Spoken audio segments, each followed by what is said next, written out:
السلام علیکم ورحمۃ اللہ تعالی وبرکاتہ۔ الحمد للہ وکفا وسلام علی عبادہ الذین اصطفى اما بعد اعوذ باللہ من الشیطان الرجیم بسم اللہ الرحمن الرحیم الف لام میم ذلک الکتاب لا ریب فیہ ھدی للمتقین سبحان ربک رب العزة عما یصفون وسلام علی المرسلین والحمد للہ رب العالمین۔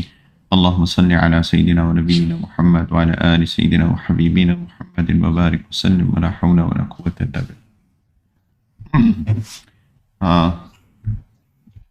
کل میں نے عرض کیا تھا کہ انشاءاللہ جو آج کی تراویح میں پڑھیں گے تو اس میں سے کچھ تھوڑے سے قرآن کی نصیحتیں اس کا مذاکرہ کر لیں، زیادہ وقت نہیں لوں گا انشاءاللہ۔ آج چھٹا جز شروع کیا تھا اور چھٹا جز شروع کر کے اور 8ویں کے نصف تک ہم نے سنا قرآن۔ سورۃ النساء کی آیت نمبر 171 171 اللہ سبحانہ و تعالیٰ فرما رہے ہیں کہ یا اہل الکتاب لا تغلوا فی دینکم ولا تقولوا علی اللہ الا الحق، اور آگے یہ آیت چلتی ہے، لمبی آیت ہے۔ اللہ تعالیٰ فرما رہے ہیں کہ اے اہل کتاب، اے وہ لوگ جن کو کتاب دی گئی ہے، لا تغلوا فی دینکم، تم غلو نہ اپنے دین میں غلو نہ کرو، یعنی حد سے نہ بڑھو، اور اللہ تعالیٰ کے بارے میں حق کے سوا کوئی بات مت کرو، ولا تقولوا علی اللہ الا الحق۔ دیکھیے قرآن کے اندر میں نے کل بھی بات کی تھی کہ قرآن ہم کس طرح پڑھیں، اس طرح پڑھیں کہ جیسے ہمارے ایک ایک آیت میرے لیے آئی ہے، اور ایسا ہی ہے، ایک ایک آیت میرے لیے آئی ہے۔ تو بات تو اہل کتاب سے ہے، لیکن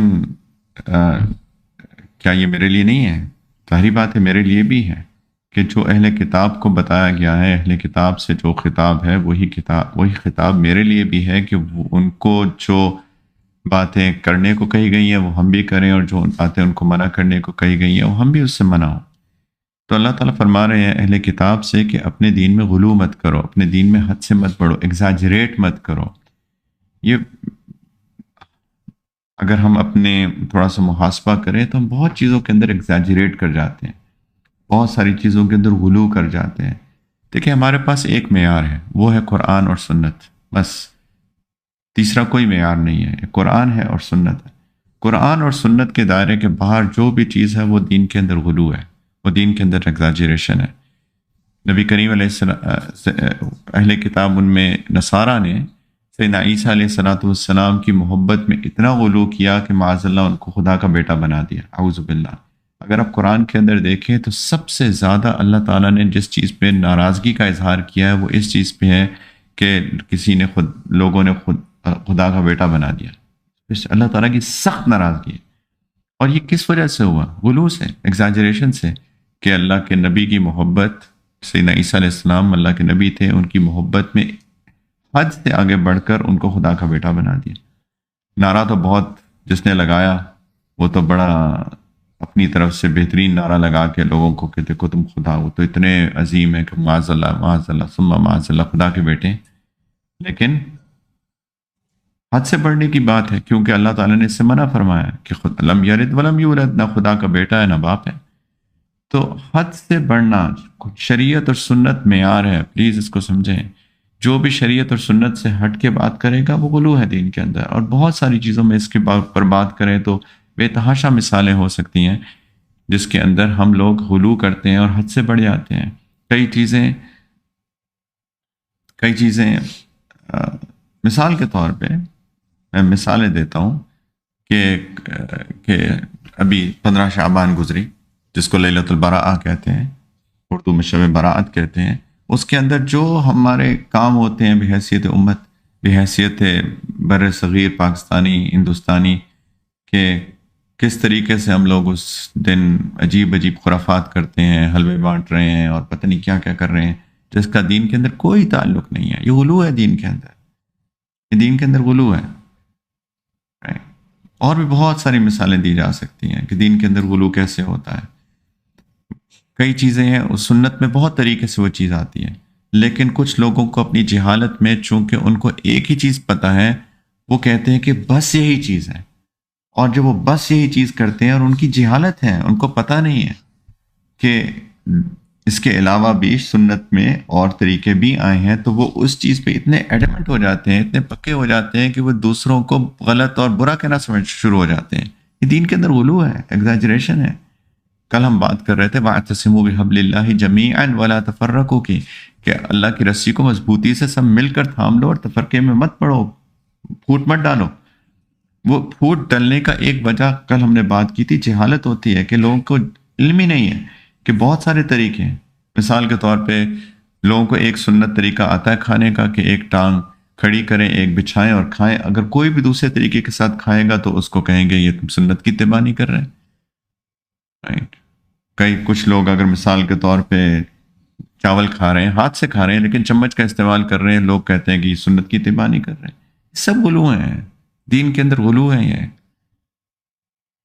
تو علم سیکھنا اسی لیے ضروری ہے کہ علم کس چیز کا ہوتا ہے؟ شریعت اور سنت کا علم ہوتا ہے، قرآن اور سنت کا علم ہوتا ہے، جو معیار ہیں، دو ہی معیار ہیں ہمارے، اور اس کے اندر اس کا علم سیکھنا چاہیے تاکہ ہم کسی چیز کو جو شریعت سنت کے اندر نہیں ہے وہ نہ کریں، اور جو شریعت سنت کے اندر ہے لیکن ہمیں اس کا علم نہیں ہے اس کو کرٹیسائز نہ کریں۔ جو شریعت سنت کے اندر ہے لیکن ہمیں علم نہیں ہے اور کوئی اس شریعت اور سنت کے مطابق علم کر رہا ہے تو ہم اس کو کرٹیسائز نہ کریں۔ اسی سے ایک جوڑ پیدا ہوگا، اسی سے ایک یونٹی پیدا ہوگی علم حاصل کرنے سے شریعت اور سنت کا۔ سورۃ المائدہ ہم نے شروع کی تھی، اس کی آیت نمبر 2 کے اندر، یہ بھی ایک لمبی آیت ہے لیکن اس کا ایک ٹکڑا اللہ سبحانہ و تعالیٰ فرما رہے ہیں وَتَعَاوَنُوا عَلَى الْبِرِّ وَالتَّقْوَى وَلَا تَعَاوَنُوا عَلَى الْإِثْمِ وَالْعُدْوَانِ وَاتَّقُوا اللَّهَ إِنَّ اللَّهَ شَدِيدُ الْعِقَابِ۔ اللہ تعالیٰ کا حکم ہے ایمان والوں کے، یا ایھا الذین آمنوا سے آیت شروع ہوئی ہے، آیت مبارکہ۔ اللہ تعالیٰ فرما رہے ہیں کہ نیکی اور تقوی میں ایک دوسرے کے ساتھ تعاون کرو، اور گناہ اور ظلم میں ایک دوسرے سے تعاون مت کرو، اور واتقوا اللہ، اللہ سے تقوی اختیار کرو، ڈرتے رہو، گناہ چھوڑ دو، اور جان لو کہ بے شک اللہ کا عذاب بہت سخت ہے۔ ان اللہ شدید العقاب۔ تعاونوا علی الاسم وتعاونوا علی البر والتقوی، تعاونوا علی البر والتقوی ولا تعاونوا علی الاسم والعدوان۔ ایک دوسرے کے ساتھ نیکی پہ، بر میں، تقوی میں تعاون کرو۔ یہ بھی اسی سے ٹائی اپ کروں گا میں کل والی بات سے کہ وَاعْتَصِمُوا بِحَبْلِ اللَّهِ جَمِيعًا وَلَا تَفَرَّقُوا، اللہ کی رسی کو مضبوطی سے تھام لو۔ سارے مزاج ہوتے ہیں لوگوں کے، لوگوں کی پرسنالٹیز ہوتی ہیں، اس کو جاننے کی ضرورت ہے، پلیز اس کو سمجھیے۔ لوگوں کے مزاج ہوتے ہیں، سب مزاج ایک جیسے نہیں ہوتے ہیں، اور یہ اللہ کا کرم ہے، یہ اللہ کے رنگ ہیں۔ کسی کا مزاج تبلیغ کا ہو سکتا ہے، کسی کا مزاج تدریس کا ہو سکتا ہے، ریسرچ کا ہو سکتا ہے، علم کا ہو سکتا ہے، کسی کا مزاج یہ ہو سکتا ہے کہ اس کا دل اللہ نے بہت سخی کیا ہے، وہ جا کے بزنس کرے گا، وقت لگائے گا، پھر مال، اس کی نیت یہ ہے کہ میں بہت مال کماؤں گا پھر اللہ کے راستے میں خرچ کروں گا۔ یہ سب مزاج ہیں، اور اس طرح کے بہت مزاج ہو سکتے ہیں۔ کسی کا مزاج ہوتا ہے کہ وہ چیریٹی کا کام کرتا ہے، وہ سوشل ویلفیئر کا کام کرتا ہے اللہ کے لیے۔ یہ سب رنگ ہیں، یہ سب اللہ کے رنگ ہیں۔ وَتَعَاوَنُوا عَلَى الْبِرِّ وَالتَّقْوَى، یہ سب بر ہے، یہ سب تقوی ہے، اس کے ایک دوسرے کا تعاون کرو۔ ہمارا کیا حال ہو گیا ہے کہ وہی بات کہ ہم نے مل کر اللہ کی رسی کو مضبوطی سے نہیں تھاما اور ٹوٹ گئے، پھوٹ پڑ گئی۔ میرا مزاج جو ہے، میں چاہتا ہوں ساری دنیا کا مزاج وہ ہو جائے۔ کیسی جہالت ہے! اگر میرا ایک مزاج اللہ نے بنایا ہے تو میں کیسے یہ ایکسپیکٹ کر سکتا ہوں کہ آپ کا سب کا مزاج ایک جیسا ہو جائے؟ یہ ممکن ہی نہیں ہے۔ ہر بندہ ڈاکٹر نہیں بنتا، ہر بندہ انجینئر نہیں بنتا، ہر بندہ پائلٹ نہیں بنتا، ہر بندہ بزنس مین نہیں بنتا۔ یہ سب کام اللہ نے، یہ سب کاموں کی ضرورت ہے، تو پلیز اس کو سمجھیے۔ ہر بندے کا مزاج ہے، یہ بات بڑی مشکل سے سمجھ میں آتی ہے، لیکن جب آ جاتی ہے تو اللہ کا شکر ادا کرنے کی ضرورت ہے کہ پلیز ہم کسی کو بھی اپنے مزاج کے اوپر ڈھالنے کی کوشش مت کریں۔ ہر بندے کا مزاج مختلف ہے، جو بھی نیکی کا کام کر رہا ہے اس کے ساتھ تعاون کریں، اس کا ہاتھ پکڑیں، ہاتھ میں ڈالیں، ہاتھ میں ہاتھ تھام کر ایک دوسرے کو مضبوط کریں۔ یہ اللہ تعالیٰ حکم دے رہے ہیں وَتَعَاوَنُوا عَلَى الْبِرِّ وَالتَّقْوَى۔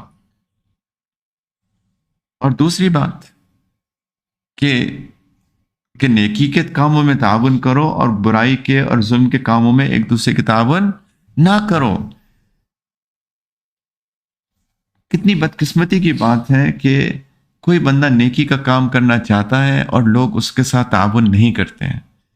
مثال کے طور پہ ہماری اولاد ہے، ہمیں مثال کے طور پہ اللہ نے توفیق نہیں دی کہ ہم کسی نیکی کے کام میں جڑیں یا دین پہ پورے کے پورے چلنے کی کوشش کریں، اور ہماری اولاد کو اللہ نے توفیق دے دی ہے۔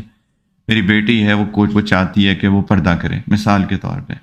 عجیب بات ہے، بہت عجیب بات ہے۔ ہمیں پتہ ہے کہ یہ نیکی ہے، ہمیں پتہ ہے یہ دین ہے، پتہ ہے کہ نہیں پتہ؟ کون ہے مسلمان جس کو علم تھوڑا سا بھی ہے کہ پردہ کرنا دین کا حصہ ہے؟ یہ تو بنیادی چیز ہے نا، اس کے لیے کوئی آپ کو عالم ہونے کی ضرورت تو نہیں ہے۔ میری بیٹی چاہتی ہے کہ وہ پردہ کرے، باپ منع کر رہا ہے، ماں منع کر رہی ہے، یہ کیا ہو رہا ہے؟ اللہ تعالیٰ حکم دے رہے ہیں اس کو تعاون کرو، اس کے ساتھ اس کی مدد کرو۔ وہ نیکی پہ چلنا چاہتی ہے، میرا بیٹا ہے وہ نیک بننا چاہتا ہے، وہ مثال کے طور پہ داڑھی رکھنا چاہتا ہے، اور باپ اس کو منع کر رہا ہے، ماں اس کو منع کر رہی ہے۔ تعاونوا علی البر والتقوی، اس کا تعاون کرو، اس کی مدد کرو، اس کی اعانت کرو۔ اگر تمہیں توفیق نہیں ہے، تمہاری اولاد کو ہو رہی ہے، تو یہ تو اتنی سعادت کی بات ہے، بلکہ اس سے سیکھو کہ ماشاءاللہ میری اولاد کو توفیق ہوئی، مجھے بھی ہو جائے۔ لیکن ایسی بدقسمتی سے ایسی چیزیں ملتی ہیں سننے کو۔ ایک اور مثال، پردہ کس سے ہوتا ہے؟ نامحرم سے ہوتا ہے، رائٹ؟ جو محرم نہیں ہے مرد، اس سے پردہ ہے۔ کتنی مثالیں، والدین چاہتے ہیں میری بیٹی پردہ کرے، اور اس کو خود بھی شوق ہے، والدین بھی کہتے ہیں ماشاءاللہ، لیکن اس پہ ریسٹرکشنز لگاتے ہیں کہ دیکھو تم اپنے چچا زاد بھائی سے نہیں کرو گی، مامو زاد بھائی سے نہیں کرو گی، خالہ زاد بھائی سے نہیں کرو گی، جبکہ وہ سارے نامحرم ہیں۔ تم کسی سڑک پہ ارے غیرے سے کرو، لیکن اپنے کزن سے مت کرو، اور اگر وہ کریں تو اس کے خلاف ہو جاتے ہیں۔ سبحان اللہ! اب اس کو کیا کہیں انسان جہالت کے علاوہ، کہ وہ نامحرم ہے، وہ چاہتی ہے اس سے پردہ کرنا، اور آپ اس کو منع کر رہے ہیں۔ اللہ تعالیٰ حکم دے رہے ہیں وَتَعَاوَنُوا عَلَى الْبِرِّ وَالتَّقْوَى وَلَا تَعَاوَنُوا عَلَى الْإِثْمِ وَالْعُدْوَانِ، کہ گناہ کے کام میں تعاون مت کرو، ظلم کے کام میں تعاون مت کرو، اور نیکی کے کام میں تعاون کرو، تقوی کے کام میں تعاون کرو۔ اللہ کا حکم ہے، یا ایھا الذین آمنوا سے آیت مبارکہ شروع ہو رہی ہے۔ اگر تمہارے اندر ایمان ہے تو نیکی کے کام میں تعاون کرو اور برائی کے کام میں تعاون نہ کرو۔ اور کتنے مثالیں ہو سکتی ہیں جہاں لوگ برائی کے کام میں تعاون کر رہے ہیں، بدعات ہو رہی ہیں، اور لوگ خاندان کے اندر بدعات ہو رہی ہیں اور لوگ اس میں تعاون کر رہے ہیں۔ کتنی بدعات ہے ہمارے معاشرے کے اندر، اور لوگ ڈرتے ہیں کہ میں او مائی گاڈ، میں کیسے اس کو منع کروں کہ میں اس بدعت کے فنکشن میں نہیں آ سکتا، کیونکہ او میری خالہ ہے، میرے ماموں ہے، میرا چچا ہے، میرا تایا ہے، میرا فلاں ہے، میرا فلاں ہے۔ سبحان اللہ، رائٹ؟ وہ بدعت گناہ ہے۔ کل بدعت ضلالۃ، ہر بدعت گمراہی ہے، گناہ ہے، بڑا گناہ ہے، اور ہم اس کے ساتھ تعاون کر رہے ہیں ان کے ساتھ۔ قرآن ہے، میرے اور آپ کے لیے آیا ہے۔ سورۃ المائدہ کی آیت نمبر 8 میں اللہ سبحانہ و تعالیٰ فرما رہے ہیں یا ایھا الذین آمنوا کونوا قوامین للہ شہداء بالقسط، اے ایمان والو، اے وہ لوگو جو ایمان کا دعویٰ کرتے ہو، ایسے بن جاؤ کہ اللہ کی احکام کی پابندی کے لیے ہر وقت تیار رہو اور انصاف کی گواہی دینے والے بنو، انصاف کی گواہی دینے والے بنو۔ وَلَا يَجْرِمَنَّكُمْ شَنَآنُ قَوْمٍ عَلَىٰ أَلَّا تَعْدِلُوا، کسی قوم کی دشمنی تمہیں اس بات پر آمادہ نہ کرے کہ تم نا انصافی کرو۔ اعدلوا هو اقرب للتقوی، انصاف سے کام لو، یہی طریقہ تقوی سے زیادہ قریب ہے۔ واتقوا اللہ ان اللہ خبیر بما تعملون، اللہ کا تقوی اختیار کرو، بے شک اللہ تعالیٰ تمہارے کاموں سے پوری طرح باخبر ہے۔ اللہ تعالیٰ فرما رہے ہیں کہ پہلی بات کہ کہ کونوا قوامین للہ شہداء بالقسط، اللہ کے احکام کی پابندی کے لیے ہر وقت تیار رہو اور انصاف کی گواہی دینے والے بنو۔ انصاف، قسط۔ اللہ تعالیٰ نے ہم سب کو خلیفہ بنا کے بھیجا ہے دنیا میں، اگر یاد ہو، یاد ہے کہ نہیں؟ انی جاعل فی الارض خلیفہ۔ اللہ تعالیٰ نے آدم علیہ السلام کو تخلیق کے وقت فرشتوں سے فرمایا تھا کہ میں زمین پہ اپنا خلیفہ بنانے لگا ہوں۔ یہ میں اور آپ خلیفہ ہیں اللہ کے، اور کیا ہمارا کام کیا ہے ایز اے خلیفہ؟ اللہ کے ریپرزنٹیٹیو ہیں۔ کیا کام ہے ہمارا؟ زمین پہ قسط قائم کریں، انصاف قائم کریں، انصاف قائم کرو۔ انصاف کیا ہوتا ہے؟ ظلم کے خلاف کھڑے ہو، یہ ہمارا کام ہے، انصاف قائم کرنا۔ اور اللہ تعالیٰ فرما رہے ہیں کہ ایسا نہ ہو کہ کسی قوم سے تمہاری دشمنی ہو تو وہ چیز تم کو روک دے انصاف قائم کرنے سے۔ یہ ایسا نہ کرنا، اعدلو، دیکھو عدل کرنا، ہوا اقرب للتقوی، یہی تقوی کے زیادہ قریب ہے۔ اپنے نفس کو کچل دینا، تمہارا نفس جو ہے وہ شریعت، قرآن اور سنت کے اوپر حاوی نہ آئے، یہ نہ کرنا کبھی۔ یہ حکم ہے اللہ کا۔ سورہ مائدہ کی آیت نمبر 27 میں یہ قصہ چل رہا ہے سیدنا آدم علیہ السلام کے دو بیٹوں کا، جو مشہور قصہ ہے کہ دونوں کو آپس میں اناد ہو گیا۔ اس کی تفصیل ہے، ہم نہیں جاتے، لیکن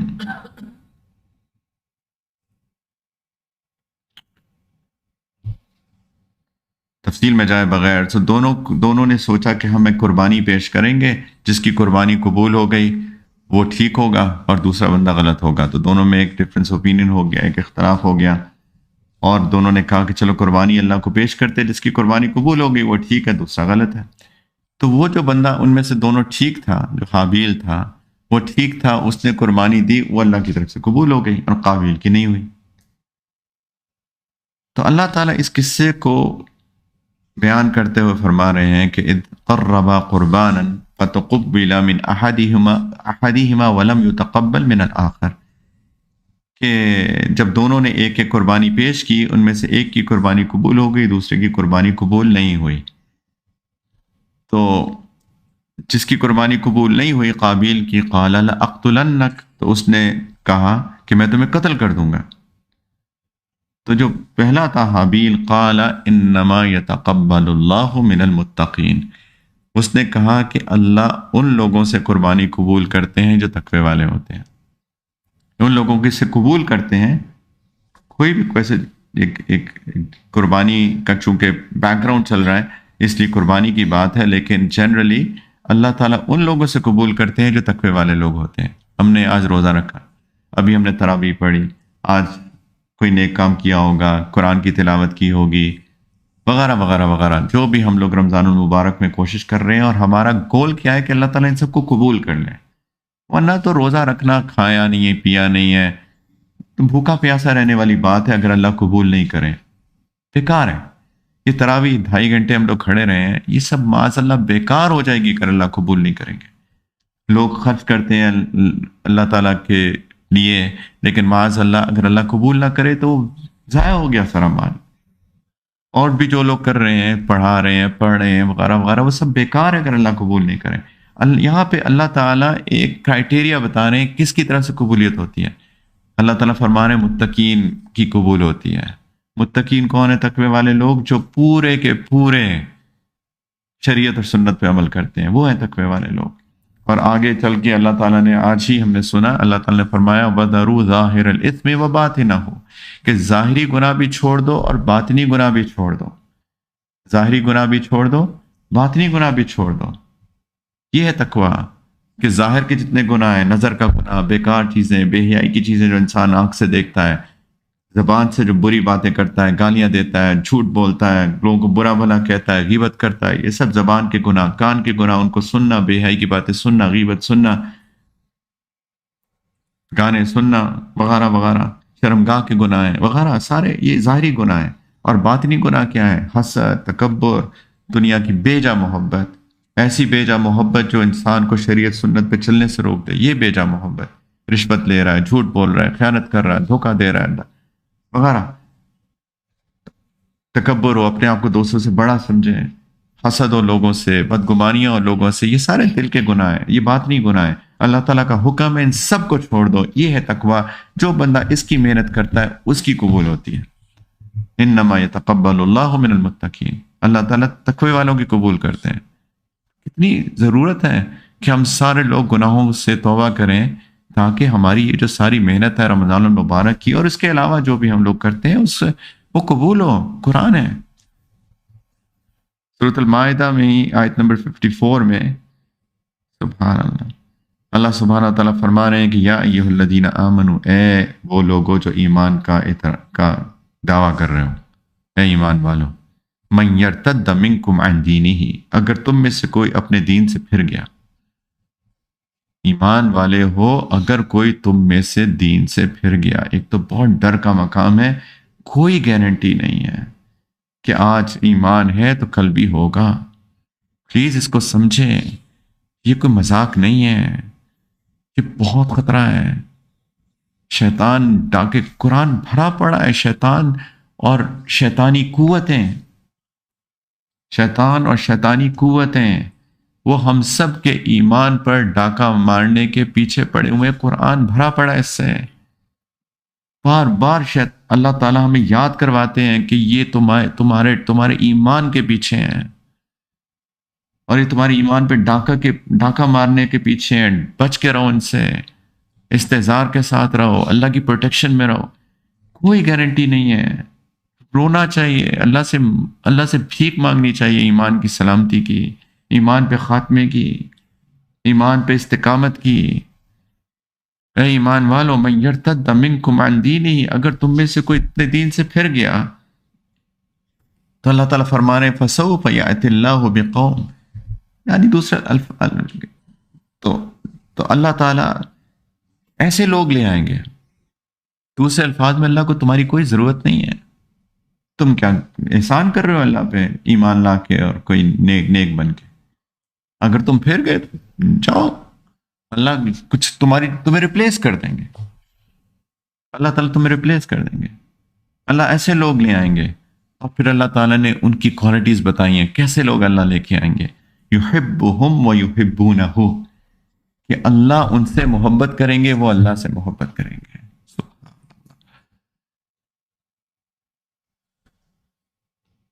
اگر میں نہیں کروں گا اللہ سے محبت تو اللہ کسی اور کو لے آئیں گے جو اللہ سے محبت کریں گے۔ تو دوسرے الفاظ میں میرا فرض بنتا ہے کہ میں اللہ سے محبت کروں۔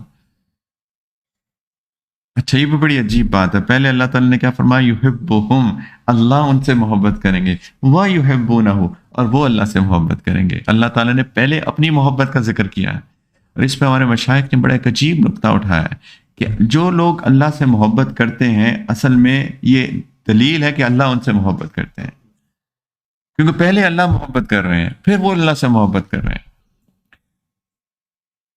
تب محبت، اب کیا کروں، میں تو بھیک مانگ رہا ہوں بس اللہ کی محبت کی، وہ کیفیت پیدا نہیں ہو رہی جو ہونی چاہیے۔ جس طرح سے محبت تھی، جس طرح محبت تھی صحابہ کو، جس طرح محبت تھی رومی کو، جامی کو، جس طرح محبت تھی، ہم اپنے بڑوں کو دیکھتے ہیں کیسے اللہ کی محبت میں ان کے دل ہیں، سبحان اللہ، عجیب۔ میں تو ان کو دیکھ کے رشک کرتا ہوں، نہیں پیدا ہو رہی۔ لیکن میرا کیا کام ہے؟ میرا کام یہ ہے کہ میں اس کو بھیک تو مانگ سکتا ہوں نا اللہ سے۔ کتنے لوگ ہیں جو اللہ سے اللہ کی محبت کی بھیک مانگتے ہیں؟ کتنے لوگ ہیں؟ اولاد مانگتے ہیں، رزق مانگتے ہیں، قرضوں سے نجات مانگتے ہیں، شادی کے لیے بیوی مانگتے ہیں، شوہر مانگتے ہیں، کاروبار مانگتے ہیں۔ کتنے لوگ ہیں جو اللہ سے اللہ کی محبت مانگتے ہیں، بھیک مانگتے ہیں اللہ سے، اللہ اپنی محبت دے دیجیے، اللہ اپنی محبت دے دیجیے، اللہ اپنی محبت دے دیجیے۔ انشاءاللہ اللہ سے بڑی امید ہے کہ جو اللہ سے، یہ دعا بھی توفیق ہوتی ہے اللہ کی، جو دعا مانگتا ہے نا وہ اللہ کی توفیق ہوتی ہے، اور جس کو توفیق مل جاتی ہے اس کو ملتا ہے، جس کو نہیں دینا ہوتا نا اللہ نے، اس کو اللہ دعا کی توفیق بھی نہیں دیتے۔ جس کو دعا کی توفیق ملتی ہے اس کو مل کے رہتا ہے، کیونکہ اللہ کا وعدہ ہے کہ مجھ سے مانگو میں تمہیں دوں گا، تو وعدہ ہے نا اللہ کا، ان اللہ لا یخلف المیعاد، اللہ تو اپنے وعدے کے خلاف نہیں کرتے۔ تو جس کو محبت کی جس کو دعا کی توفیق مل گئی، انشاءاللہ اسے محبت بھی ملے گی، اور انشاءاللہ جس کو دعا کی توفیق ہے اللہ سے اچھا گمان ہے کہ اللہ اس سے محبت کرتے ہیں، کیونکہ اللہ تعالیٰ نے فرمایا کہ اللہ ان سے محبت کریں گے، وہ اللہ سے محبت کریں گے۔ اور ان کی وہ کیسے لوگ ہوں گے؟ یعنی اگر تم نہیں کرتے تو اللہ تمہاری جگہ ایسے لوگ لے آئیں گے جن سے اللہ محبت کریں گے اور وہ اللہ سے محبت کریں گے، اور وہ اذلۃ علی المؤمنین عزۃ علی الکافرین، وہ مومنین کے سامنے بہت عاجزی والے لوگ ہوں گے، اذلۃ علی المؤمنین، بہت ذلیل ہو کے رہیں گے ان کے سامنے، عاجزی کے ساتھ رہیں گے ان کے سامنے، عزۃ علی الکافرین، لیکن کفر کے خلاف مضبوط ہوں گے، جمے ہوئے ہوں گے۔ یجاہدون فی سبیل اللہ، اللہ کے راستے میں کوشش کریں گے، اللہ کے راستے میں اپنی جان مال سے کوشش کریں گے۔ ولا یخافون لومۃ لائم، کسی ملامت کرنے والی کی ملامت سے بالکل نہیں ڈریں گے، بالکل نہیں ڈریں گے۔ اور یہ تو ایکسٹریمسٹ ہو گیا، کہتے رہو، مولوی ہو گیا، کہتے رہو، یہ کیا کر رہے ہو، اچھا تم پردہ کرو گی، شادی کیسے ہوگی تمہاری، کہتے رہو، کہتے رہو۔ کسی ملامت کرنے والی کی ملامت سے نہیں ڈریں گے، ان کے دل میں ڈر ہی نہیں ہوگا۔ لوگ تو زبان دیے نا اللہ نے، بولتے رہتے ہیں، بولتے رہے، یہ کیا کر رہے ہو، ایسے نہیں ویسے نہیں، شادی جو ہے وہ سادگی سے کریں گے، اچھا نہیں سادگی نہیں کر سکتے، یہ کیا فلاں فلاں، لوگ باتیں کرتے کہتے رہو۔ ولا يخافون لومۃ لائم ذلک فضل اللہ یؤتیہ من یشاء، یہ اللہ کا فضل ہے، جس کو چاہتے ہیں عطا کرتے ہیں۔ اللہ ہمیں بھی یہ فضل عطا کر دیں، دعا کریں، آمین۔ واللہ واسع علیم، اللہ بہت وسعت والے ہیں، بہت علم والے ہیں، اللہ کے پاس سب کچھ ہے، کیوں نہیں دے سکتے؟ اللہ کی تو ایک بس ارادے کی بات ہے، یفعل ما یرید، وہ کرتے ہیں جو چاہتے ہیں۔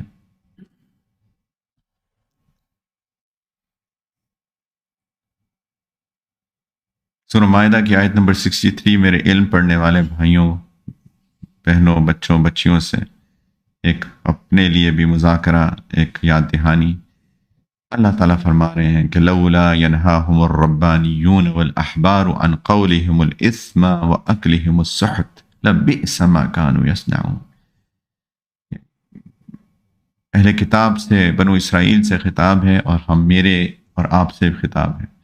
اللہ تعالیٰ فرما رہے ہیں کہ ان کے ربانیون، ان کے ربانی جس طرح ہم کہتے ہیں نا اللہ والا ہے، رب والا، رب اللہ والا، اور آج کل کی اصطلاح میں مشائخ، اللہ تعالیٰ فرما رہے ہیں، اور الاحبار علماء، اللہ تعالیٰ فرما رہے ہیں ان سے اور میرے سے اور آپ سے کہ ان کے مشائخ اور علماء ان کو گناہ کی باتیں کہنے اور حرام کھانے سے آخر کیوں منع نہیں کرتے؟ ذمہ داری ہے علم پڑھنے والوں کے لیے، جنہوں نے علم پڑھا ہے، کہ وہ لوگوں کو گناہ کے کاموں سے روکیں، امر بالمعروف اور نہی عن المنکر کریں۔ یہ تو ظلم کی انتہا ہے کہ وہ خود ان میں پڑے ہوں، اس سے بڑا ظلم کیا ہو سکتا ہے؟ اللہ تعالیٰ کیوں منع نہیں کرتے؟ لبئس ما کانوا یصنعون، کتنا برا کام ہے یہ لوگ کر رہے ہیں، جو کہ منع نہیں کر رہے لوگوں کو برائی سے، کتنا برا کام ہے، سخت ناراضگی اللہ تعالیٰ کی۔ تو میرے اور آپ سے بھی بہت بڑی ذمہ داری ہے ان سب پہ جو علم پڑھتے ہیں، جنہوں نے علم پڑھا ہے کسی درجے میں، کیوں منع نہیں کرتے لوگوں کو؟ یعنی خود سب سے پہلے ظاہری بات ہے۔ میں سیکوینس سے چل رہا ہوں۔ سورۃ المائدہ کی آیت نمبر 94، اللہ سبحانہ و تعالیٰ فرما رہے ہیں کہ یا ایھا الذین آمنوا، اے ایمان والو، لیبلونکم اللہ بشیء من الصید تنالہ ایدیکم ورماحکم، کہ اے ایمان والو، اللہ تمہیں شکار کے کچھ جانوروں کے ذریعے ضرور آزمائیں گے جو تمہارے ہاتھوں اور تمہارے نیزوں کی زد میں آ جائیں گے۔ لیعلم اللہ من یخافہ بالغیب، تاکہ اللہ جان لے کہ کون ہے جو اللہ کو بغیر دیکھے اس سے ڈرتا ہے۔ فمن اعتدى بعد ذلك فله عذاب علیم، پھر جو شخص اس کے بعد حد سے تجاوز کرے گا وہ دردناک سزا کا مستحق ہوگا۔ یہ اس کا کچھ بیک گراؤنڈ ہے اس آیت کا۔ یہ احرام کے اندر اللہ تعالیٰ نے شکار سے منع کیا، صحابہ کو، ہم سب کو جو احرام کے محرمات ہیں ان میں سے ایک حرام چیز کیا ہے کہ شکار نہیں کر سکتے، ہنٹنگ نہیں کر سکتے. جانور ذبح تو کر سکتے ہیں لیکن جو ہنٹنگ ہوتی ہے وہ نہیں کر سکتے. اللہ تعالیٰ فرما رہے ہیں کہ اب تم احرام میں ہونا، ایک کام ہوگا. کام یہ ہوگا کہ یہ جو شکار والے جانور ہیں نا، شکار کرنے کے لوگ تو پتہ نہیں سارا سارا دن لگا دیتے ہیں، ان کے پیچھے بھاگتے ہیں، جیپیں بھگاتے ہیں آج کل، پہلے گھوڑے بھگاتے تھے اور پھر کہیں شکار کرتے تھے. تو اللہ تعالیٰ فرما رہے ہیں کہ وہ شکار والے جانور تمہیں اتنے قریب آ جائیں گے تم ان کو اپنے ہاتھوں سے پکڑ سکو گے، تمہارے نیزوں کی زد میں آ جائیں گے. کیوں؟ اللہ تعالیٰ فرما رہے ہیں اس لیے تاکہ اللہ جان لے کہ تم اللہ کو بغیر دیکھے کون اللہ سے ڈرتا ہے. یعنی اللہ نے منع کیا احرام میں شکار کرنے سے، تو میں دیکھوں گا کون نہیں کرتا. میں کیوں اس کا ذکر کر رہا ہوں؟ اس لیے کیونکہ ہمارے بھی ساتھ اس سے امتحان ہوتے ہیں. اللہ تعالیٰ نے منع کیا بے حیائی کی چیز دیکھنے سے، کیا کہ نہیں کیا؟ منع کیا. ہم کھولتے ہیں اپنا یوٹیوب، شاید بیان سنیں گے اور ایک دم سے ریکمنڈیشن آتی ہے ایک بے حیائی کی چیز کی، ایک عورت ہے بے حیائی میں، ایک مرد ہے بے حیائی کے کام کر رہا ہے، ایک دم سامنے پاپ اپ ہوتا ہے. ہو سکتا ہے یا یقیناً وہ اللہ کی طرف سے اس لیے آئی ریکمنڈیشن کہ اللہ تعالیٰ دیکھیں کہ کوئی نہیں دیکھ رہا، میں کمرے میں اکیلا ہوں، کون اللہ سے بغیر دیکھے اللہ کو سے ڈرتا ہے اور اس کو نہیں دیکھتا ہے. اور بھی بہت ساری چیزیں ہوتی ہیں. بیوی غصہ کرے گی، کبھی ناراض ہو جائے گی، اور اللہ تعالیٰ نے منع کیا. ابھی کل ہم نے پڑھا تھا کہ نیک لوگ جو جنت کی محنت کرتے ہیں، اس کی کوشش کرتے ہیں، ان میں سے ایک ہے غصہ پینے والے لوگ. تو ہو سکتا ہے کہ اللہ تعالیٰ اس کو غصہ دلوا دیں، اس لیے تاکہ اللہ تعالیٰ دیکھیں کہ کون اللہ کو بغیر دیکھے اللہ سے ڈرتا ہے اور کوشش کرتا ہے اس جنت کی اور غصہ پیتا ہے وغیرہ. کچھ بھی ہو سکتا ہے. سورہ مائدہ کی 105 آیت اللہ تعالیٰ فرما رہے ہیں کہ یا ایھا الذین آمنوا علیکم انفسکم، کہ اے ایمان والو اپنی فکر کرو، اے ایمان والو اپنی فکر کرو، اپنی فکر کرو. لا یضرکم من ضل اذا اہتدیتم، جو گمراہی میں ہے وہ تمہارا کوئی نقصان نہیں تمہیں کوئی نقصان نہیں پہنچا سکتا اگر تم ہدایت کرو. الی اللہ مرجعکم جمیعا فینبئکم بما کنتم تعملون، تم سب کو اللہ کی طرف لوٹنا ہے، اکٹھے لوٹنا ہے، اور اللہ تعالیٰ تمہیں بتائیں گے جو تم کرتے رہے ہو. ہمارا ایک شیطان کا بہت بڑا وار میرے ساتھ، آپ کے ساتھ، آپ کے ساتھ، ہمارے تبلیغ کے ساتھیوں کے ساتھ کیا ہے؟ ہاں فلاں نے کیا کیا، میں بیان دے رہا ہوں وہ ٹھیک ہوا کہ نہیں ٹھیک ہوا، اس نے سنا کہ نہیں سنا، اس نے عمل کیا کہ نہیں کیا. علیکم انفسکم، اپنی فکر کرو. کچھ تابعین نے اس آیت مبارکہ کو پڑھ کے تبلیغ چھوڑ دی. صحابہ نے ان کو سمجھایا اس میں تبلیغ سے ممانعت نہیں ہو رہی، امر بالمعروف اور نہی عن المنکر سے اس میں ممانعت نہیں ہو رہی، منع نہیں کر رہے اللہ تعالیٰ. کیوں؟ وہ تو کہ اللہ تعالیٰ فرق کہہ رہے اپنی فکر کرو، تمہیں کیا وہ کیا کر رہے. وہ یہ سمجھے، انہوں نے کہا نہیں اس میں کوئی ممانعت نہیں ہے، اللہ تعالیٰ کہہ رہے ہیں کہ تبلیغ کرو، امر بالمعروف نہی عن المنکر کرو، لیکن اپنی فکر کرو، اپنی فکر کرو. کوئی سنتا ہے نہیں سنتا تمہیں کوئی نقصان نہیں ہوگا. لا یضرکم من ضل اذا اہتدیتم، جو گمراہی میں وہ تمہارا نقصان نہیں پہنچا سکتا اگر تم ٹھیک ہو جاؤ. اللہ کے رسول کے ہاتھ میں نہیں اللہ نے دی ہدایت، تو میرے ہاتھ میں کہاں سے آ سکتی ہے؟ میرا کام تو بتانا ہے، وہ کرنا ہے، لیکن اپنی فکر کرو. یہ ایک بہت بڑا شیطانی حملہ ہے میرے بھائیوں، پلیز اس کی فکر کریں. ہم سارے لوگ جو علم پڑھتے پڑھاتے ہیں، جو تبلیغ کرتے ہیں، پلیز اپنی فکر کریں. ہماری فکر کہ جی وہ ٹھیک ہو گیا کہ نہیں ہوا، وہ اس نے عمل کیا کہ نہیں کیا. میری فکر یہ ہے کہ جی جماعتیں کتنی نکل آئیں، رائٹ، میں ٹھیک ہوا کہ نہیں چلے پہ جا کے، میں ٹھیک ہوا کہ 4 مہینے پہ جا کے کہ نہیں ہوا، میرا غصہ قابو آیا کہ نہیں آیا، میری زبان قابو آئی کہ نہیں آئی، میری نظر قابو میں آئی کہ نہیں آئی، میرے کان قابو میں آئے کہ نہیں آئے، میری شرمگاہ قابو میں آئی کہ نہیں آئی، میرا حسد، کینہ، بغض، تکبر دور ہوا کہ نہیں ہوا. یہ ہمیں فکر کرنی چاہیے، یہ ہونی چاہیے کارگزاری 4 مہینے بعد، کہ میں غصہ اتنا کرتا تھا الحمدللہ 4 مہینے میں ٹھیک ہو گئے. صرف یہ کہ کتنی جماعتیں میں نکال کے آیا بہت اچھی بات ہے، اس کی بھی فکر کریں، لیکن یہ فکر کہاں ہے؟ ایسی کارگزاری کتنی ہوتی ہے کہ میری یہ ٹھیک ہو گئی چیزیں.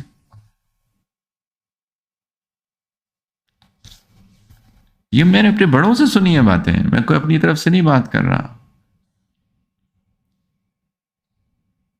جو ہمارے بزرگ ہیں تبلیغ کے، ان سے یہ میں نے باتیں سنی ہیں کہ یہ تھی آج سے 50 سال پہلے یہ فکر تھی تبلیغ پہ جانے کی کہ میں ٹھیک ہوا کہ نہیں ہوا. اور انہیں سے میں نے سنا ہے کہ شیطان نے ایسا ہمیں بگاڑ دیا ہے کہ ہم اپنی فکر بھول چکے ہیں. اور یہی چیز علم پڑھنے پڑھانے والوں کے ساتھ بھی ہے، میرے ساتھ بھی ہے، آپ کے ساتھ بھی ہے. اپنی فکر کرو، قبر میں تم سے سوال ہوگا تم ٹھیک ہوئے کہ نہیں ٹھیک ہوئے قیامت کے دن.